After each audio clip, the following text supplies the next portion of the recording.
We were quite poor growing up. My dad used to be a janitor and my mother had to take up several odd jobs to be able to support us.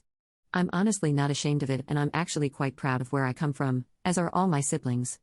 Let me just put it out there that we never looked at our parents' jobs as something to be ashamed of or to be embarrassed by. They were honest, hardworking people, and we always have been, still are, and will continue to be extremely proud of them for raising us to be good people, just like them. Olivia, however, is quite classist and instantly made a face when I revealed to her that my dad used to be a janitor and my mom would run errands for those who could afford it.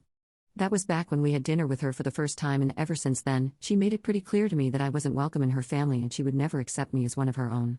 She didn't say anything to my face, but she would always keep her distance from me physically, like she couldn't touch me or something. Whenever she would invite us for dinner and even use silverware and plates for me which were slightly less pretty than the ones she and her brother used. I didn't bring it up because I thought I was overthinking things and I didn't want to make a big deal out of nothing, but then there were a lot of other things too, which forced me to come to terms with the fact that Olivia was classist.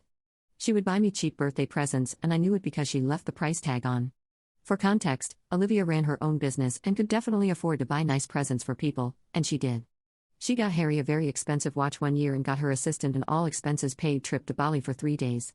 The very same year, she gifted me a knockoff Prada bag which didn't cost more than $85.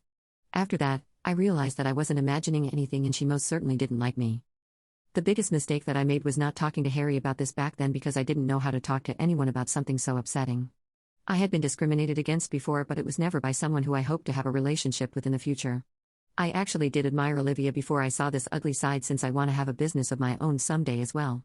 And when Harry told me about his sister, I was quite impressed.